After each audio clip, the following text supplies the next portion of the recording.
bloody nice, yeah? And now we're going to be bloody nice to Lauren, because Lauren has come from NCS. She's with the Primary Health Network, or background in the Primary Health Network, and the Primary Health Network put lots of stuff on for general practice. So a big round of applause for the Primary Health Network. And Lauren from NCS, she's well known to the conference attendees. So please welcome Lauren to the microphone. Thanks, Paddy. It's really great to be here, and thanks to Sharon and Donna and Casey, who are always engaging with me, wanting to share their learnings from what they gather from you guys on the ground. It's super, super important, and I'm trying to make a very boring topic a little bit sexy by adding a animation. But I will have to say, before I start, a lot of this work about the register, which I was like, are you sure you want to hear about the register? And I am not the register. I work at NCS. I can't claim I'm the register, but I work with some great people, both at the Department of Health, Disability and Ageing, who manage the register, and the Services Australia team, who implement the operational side of the register. And we've got, I think, Penny, or potentially another colleague at the moment, online, who's from the register, to answer some of the technical questions. But I'm hoping just to give you an overview of what's been going on with the register, and some of the tips and tricks that we can use. And we've heard today about coverage, declining coverage, data, producing data, knowing what's going on, and we don't know any of that unless we have good data in the air, and the air is the source of truth. We get all of our coverage data from the air, so we need really good quality data going into the air, which I know you all do a great job with. And it's not always easy. There are some technical difficulties with anything, but let's see how we go. Okay, and I'd also like to acknowledge the traditional lands that we're all meeting on, and pay my respect to elders past, present and emerging. So just a couple of things. I know that I don't think the screen is great to see from different angles, but we'll just go over some of the recent air enhancements, some of the issues with, or not issues so much, but just understanding PRODA, particularly for those who might be new to using the air site, tips for using the air, some things about HPOS messaging, air reports, which I'm sure is a love of everybody's life, some great resources that are available, and I've just thrown in some really hopefully useful resources that NCS produce in partnerships as well, just to bring to your attention. So we do have a world-class register. We are really, really lucky, and I think when COVID started, we were very lucky because we already had an established system that we could record all these vaccines on. And it's been enhanced all the time. So for those who have been in this space for a long time, or just recently, a long time back, the register it was clunky, it was hard to get into, it timed out all the time, but it's great. It's been enhanced all the time. The AIR teams are constantly receiving feedback from me that is informed by all of you guys about some of the areas that they could do better, and areas that potentially could be improved. And this is just a bit of a snapshot of some of the enhancements. And I'll just go through a few of these. So there's been some great enhancements made this year with the influenza and RSV vaccine. So, and it's a bit hard to see the screen, and I don't have the best eyesight, so apologies if I'm missing things. But you would be getting warning messages now if you're trying to record a vaccine that was given to somebody in the wrong age or wasn't recommended for them. So that's both on the AIR site or in your practice software. And I presume, can I just see a show of hands, are you mostly using practice software to record your vaccines going to the AIR? Is that a fair assumption? Or who's using the AIR site directly? So okay, great. Okay, so the AIR site often is up to date first because the practice software companies take a little while to roll out their updates. But you will now get an alert if you're trying to record something. So you just really check, are you giving the right vaccine to the right person? And if you are, and it's a recording error, just check those things. So you will get an alert. If you have given a vaccine to the wrong person for the wrong age, that does need to be reported. It is a vaccine error. They've also just brought around the Gender X project, which means it's capturing gender, so the non-binary status.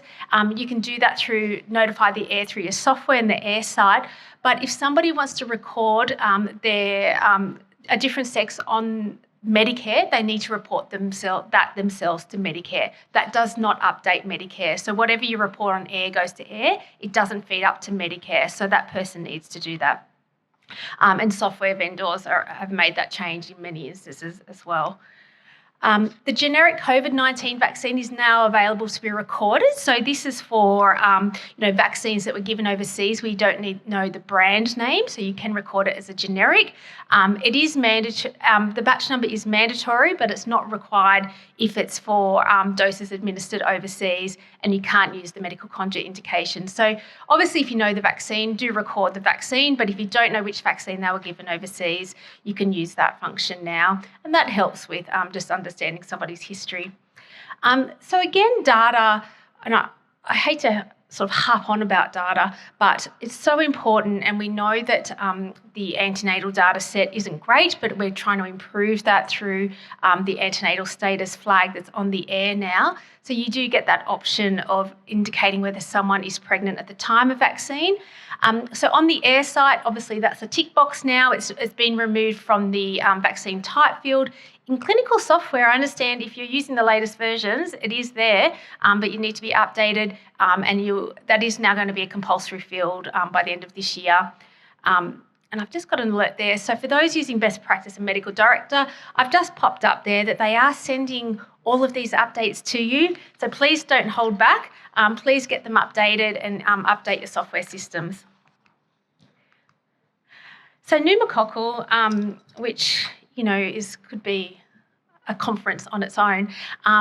But Prevnar 20, as you all know, has been added to the NIP. It replaces 13 at the 2, 4, 6 and 12 months ages, and the Pneumovax 23 for where it was recommended. Prevnar 20 and Vaxneuvance are now standard vaccines on the air. So what does that mean? That means that if somebody's had one of those vaccines, that will be considered up to date for that person. So previously Vaxneuvance wasn't there. There's new due and overdue rules, and one of the older pneumococcal vaccines, Synflorix, is no longer able to be recorded on the air. And some really great news is that the air due and overdue rules are updated. So previously, if you had a child that was receiving that 6-month dose, it would tick it off for the 12-month dose, so it wouldn't come up as now due for the 12 months. That's been fixed. So if somebody's receiving that dose before 11 months, they will be still due for that 12-month dose, and that will come up on their air record as well. So that's just really helpful information. And this table just went live in the handbook about a week or two ago, and this is the catch-up. I know pneumococcal is tricky. There's some transitional arrangements. Different states and territories have some different schedules for the Aboriginal and Torres Strait Islander kiddies. So this table is really good at just working out who's due what when and what they may have had and may not have had. So just to flag that as well. So there's always issues, right? And, Sharon and Donna are always saying, oh, look, I've just come across this situation. So we've just flagged here. So Beyfortus, we know that some children receive the 2 doses depending on, the script and things like that. The air doesn't allow you to report the same vaccine on the same day for more, like in 2 cases. So if you are administering 2 doses of nirsevimab on the same day, you do need to just make that one recording and record in your clinical notes that 2 doses were given. And you can do that. Twinrix, and I'm sure you all know about this, it doesn't recognise the hepatitis B antigen. So you can record it as Twinrix and the hepatitis A will be there. But with the Hep B, you can go in and add a generic hepatitis B vaccine, and then they'll come up on their air record as both having the Hep A and Hep B. Now, this is not my forte, but I'll pop it in there because the air team gave me this great slide. But the digital ID login, you can now use that to log into PROTA. So for those who are very tech savvy, that's not me, you can use your digital ID to log into PROTA. And there's the link there. And just remembering that PROTA is just the government or anyone checking that you are a real person and you should be having access to the air, and it's a security measure. So that's what that's for. Accessing the air is via PROTA, and you really have to make sure that everybody is registered with PROTA, and they get their own RA number and things like that. And so just remembering, there's a few good things about PROTA that the team have asked me to flag. don't use a bookmark to log in. And I'm happy for these slides can be shared, so don't worry about taking photos and things like that. Just because it kind of gets some glitches, always use the Services Australia website to log in. That's really important just from a quality perspective. And just remember that PROTA belongs to you. Your RA number belongs to you. It moves with you across organisations. You only ever need one. If you work in different settings, you give that same RA number to your organisation and you can log in and represent them no matter where you are. And so for that reason, you should be registering with your personal email. It never expires and you shouldn't share it with anyone, which is just a sort of standard thing. Is there anyone working here from aged care facilities? Is there anyone doing work in aged care? Okay, a couple of hands. So aged care facilities can now access the register. So your organisation can receive a PROTA login for your organisation. You as an individual, if it's within your scope, you can create your own account, link it to that so you can look up somebody's air record. And this setup process really just talks through, that your organisation needs a PROTA account. You need your own individual PROTA login that you can link it to, and then you can log in and act on their behalf. So that's really important, and all that activity is measured, so no one can just go in and randomly do anything. That's all watched. But for those working in aged care settings who, you don't always have access to somebody's immunisation history, you as a facility can now do that. And these are just some really great resources. So sometimes you just don't know what's out there. It's a busy area, immunisation. We live and breathe it all day. I appreciate general practice. That's just one aspect of your work. It's a big aspect, but there's some really great infographics on the health professionals' website, some videos, some simulations, some printouts. So all things about logging into the air. And if you're having problems with PROTA or you're trying to log in, you don't quite know where to go, there are some really great tools there as well, and there's a slide at the end with some contact details. And interestingly, this query used to always come up when it would time out. Did you ever go onto the air site and after 15 minutes you'd get locked out again? Well, I got some great advice. That was the first time I'd heard it, so thanks to the air team to told me that. It's actually timing out in PROTA, so that first login page, PROTA's timing out because then you're in another page working around in HPOS and air. So it's the PROTA login. So you just need to go back and in. So don't blame the air team. It is PROTA. And just a couple of sort of workarounds. You all should know that you can edit a vaccine that you've submitted to the air. That function is available on the air site and within your software. We know that the web services now, it talks, software and air talk sort of two-way to each other, which is fantastic. And you can update an encounter using the pencil icon, and you can see an example of that there. Don't resend the encounter because the encounter will just do a duplicate encounter. So don't resend it. You do need to edit it. And that's an example there of flu being put in twice. So they've got, a partially processed and an accepted flu vaccine. But you do need to be the person who recorded it first to be able to edit it. So you either need to act on their behalf or you need to be the person who did that. And you have to edit it before the payment has been made, which is usually within that 30-day period. And you can report if it was given or recorded elsewhere. And if you can't do it, just send them a message on HPOS messaging, and I'll show you that in a second. And there's a great infographic on that as well. Deleting a vaccination encounter, deleting it in your software does not delete it from the air. So it doesn't tell them that. So you need to notify the air and request to delete an encounter, remove the encounter from your software, from your patient file, but as I said, it does not delete that from the air. Vaccination errors are interesting, and I know there's a whole heap of work being done in this space, but the AIR team did a bit of a review of all of the adult flu doses, 1,000 of them, that were reported for children under 5 years a couple of years ago. And it was, in the majority of the cases, just the wrong vaccine being recorded. So, with any medicine, the right details are being sent through, but that's still 25% of the incorrectly administered vaccine. A 4-year-old is not 5. a 64-year-old is not 65. So just making sure that you're using the right vaccine as registered, and not using the enhanced vaccines for younger people because you had some leftovers. And we do hear about that. I'm not saying any of you do that, but just as a flag. So just in terms of reporting errors, always citing the Medicare card, confirming the right vaccine, age restrictions. I don't have to tell you any of that. That's just all things that you can do. The AIR has this monthly reconciliation report. So if you're working in general practice, you can pull that up to see which vaccines haven't been successfully notified. I won't go into too much of this now. I'm just conscious of time. HPOS messaging is the best way to contact the AIR. You don't want to be on the line. I know sometimes they're great at answering calls straight away, but there's often a queue. That's understandable. But you can log into the HPOS, go to the messages. It's secure and simple. They know who you are because you're logged in as yourself. You get a confirmation of the receipt. That's what it looks like. And you can attach things. You can put files in, so you're not sending patient information just over a general email. Just quickly on AIR reports, you can download reports from the AIR which show you your patients who might be due or overdue for a vaccine.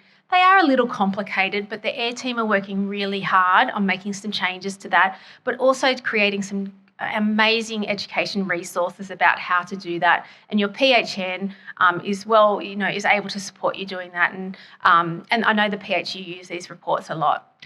And you can pull out the reports. You might just want to look at your one-year-olds that haven't had, their 12-month vaccinations. You can filter it by that age group, by a particular antigen, and just get a list and follow up.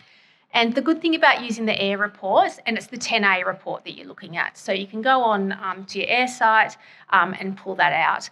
And the good thing about the AIR report is this is the source of truth, right? So if someone's been somewhere else and that practice has recorded that vaccine and they would onto the AIR, then you'll see if that person is up to date as well. I'm just having this is what it looks like. It is an Excel spreadsheet. We're feeding back about maybe making that a little bit more user-friendly, but it is a great quality improvement activity you can all do as well. And there we go. And the 42A report, which is specific for COVID and flu. So if you've got a whole heap of oldies in your practice or you're working in an aged care setting, you could pull that out as well. This slide is just from the Nepean Blue Mountains PHN, and they did some work with practices around using their primary sense. So some of you probably use clinical audit tools, but remembering their primary sense data doesn't talk to the AIR, so they don't know if someone's had it somewhere else. So even though they did this piece of work, they then had to go and check into AIR to make sure that their data was up to date. And that's the gateway. That website is fantastic. Bookmark it. And there's not just things for AIR, there's things for all, using Service Australia and Medicare in general as well. And at NCIS, we also work with the AIR team and produce some updates and tips and tricks and common questions. That question around twin RICs, for example, is on there on our website as well. And that's the inquiry line. I know that there's lots of PRODA, AIR, HPOS. They're all different, so choose your own adventure with those phone numbers. And just quickly, I'm just going to flip through resources. I do have a stand outside. I've got some resources on show. I am sort of like the jack of all trade, master of none at NCIS, so I do a whole range of things. Our frequently asked questions complement the handbook. We've just launched the measles FAQs, and hot off the press that just appeared today in the weekly jab was our new measles vaccination guide, and the HPV FAQs are being launched in the next 2 weeks. We've got these great recommendations for pregnant women. Our recommended sites poster, if you haven't got one, the Prevnar 20 has been updated. I've got a few hard copies left. Please just take one if you would like to have that in your practice. Why children should and can receive more than one vaccine at one time. Obviously, Sky, Ausvac Safety, great resources there, and the adolescent program materials have been launched just recently for the Sky. And of course, your state territory. And down the bottom right there is the New South Wales immunisation schedule that was dated 1 September. If that's not on your fridge or next to your fridge, get rid of your old one and put the new one up. That's got the Prevnar 20. And thank you, and I'm sorry if I went over.